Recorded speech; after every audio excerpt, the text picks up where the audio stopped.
Olá, você! Oi, nós aqui, outra vez. É o Mundo Autista com você, é o Mundo Autista com o doutor Renato. Ei, doutor, tudo bom?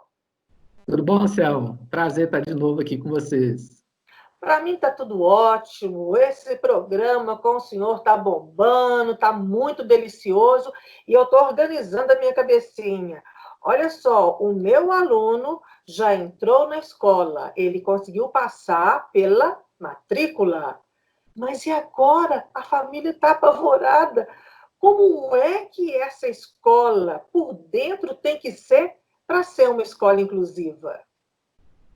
Bem, ela tem que estar preparada, já era para estar preparada, né? Há um bom tempo, né? Começa por aí. Mas, enfim, ela tem que estar pronta para entender as deficiências que existem, né? Ao menos daqueles alunos que fazem parte daquele corpo docente dela.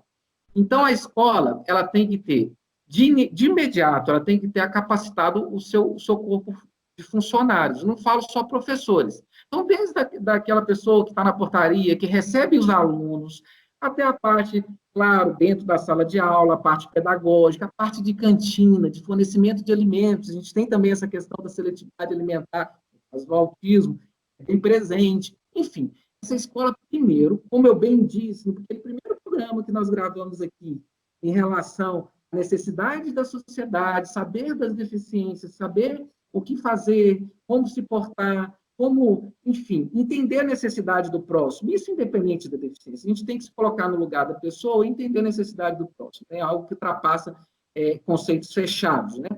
Em primeiro lugar, a escola precisa se preparar, precisa entender. Então, por exemplo, eu estou com um aluno com autismo, a gente sabe que talvez o autismo seja, a gente coloca o TEA, né, o transtorno do espectro, um espectro, é uma coisa muito ampla. Às vezes, um comportamento de um autista pode ser totalmente diferente do outro, mas ele precisa conhecer aquele aluno, como todos nós fazemos. O professor ele precisa conhecer o aluno para poder ministrar a aula que atinge a classe. A classe é uma coletividade. Como coletividade, ele não ensina para um aluno só. Ele vai ensinar para aquele aluno que tem facilidade com matemática, mas para aquele aluno que também tem dificuldade em matemática. Para aquele que tem facilidade em português, mas para aquele aluno que tem dificuldade em português. Então, é assim que funciona. Então, ele tem que primeiro conhecer as deficiências, conhecer como que aquele indivíduo quais são as necessidades daquele aluno, né? E, acima de tudo, não o que atrapalha ele, qual a potencialidade dele. Eu bato muito nessa tecla, porque às vezes a pessoa vai muito na questão da deficiência, o que ele não consegue, o que às vezes para ele não consegue. Não quer dizer, a deficiência está em nós, a deficiência está na forma como a gente ministra. Um bom professor é aquele que consegue ensinar para todos, de acordo com a possibilidade de cada um e com a dificuldade de cada um também. Esse é o bom professor. Porque senão a gente colocaria máquinas. A gente colocaria um robô falando, um vídeo passando. Não. O professor está ali para estimular o aprendizado, para estimular que aquele aluno possa se desenvolver através dele próprio. Então, é necessário que a escola esteja primeiramente pronta para entender as pessoas, para entender tudo. E o trabalho não é só dentro da escola. O trabalho é fora da escola, com os outros familiares também, aqueles alunos que não têm deficiência. As crianças nos ensinam a cada momento. As crianças, elas não têm esse filtro horroroso que a sociedade tem de rotular as pessoas. Muitas das vezes, elas ensinam para os pais. Há um conceito muito errado de que o aluno com deficiência ele atrasa o desenvolvimento da turma. É muito errado. Isso antes, pelo contrário, né?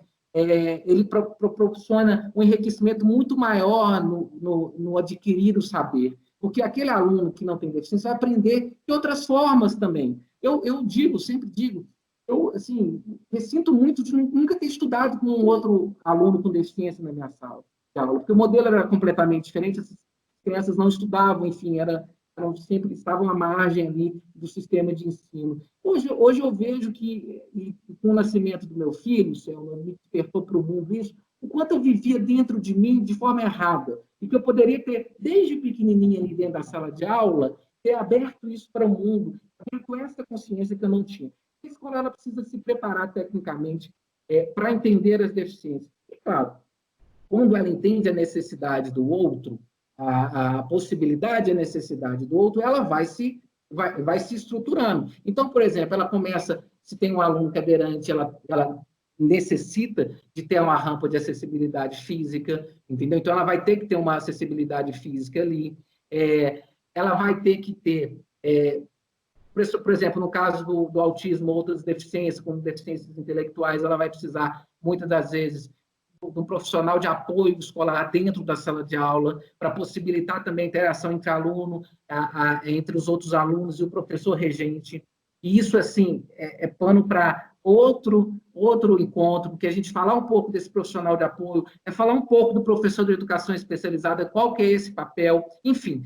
Traçando um panorama final e concluindo, a escola ela precisa se capacitar o seu corpo de funcionários, primeiramente, e aí, assim, capacitada, ela vai saber lidar com as possibilidades que aparecem de desenvolvimento desse aluno e vai saber lidar com as dificuldades da própria escola. Aí ela vai compreender, que compreendendo, ela vai saber aonde ela tem que mexer dentro da estrutura para poder melhorar e para que a educação seja uma educação para todos, não para alguns. É preciso conhecer para entender. E aqui com a gente você vai conhecer e vai perceber que tem jeito e que com esse jeito a gente fica cada vez mais rico.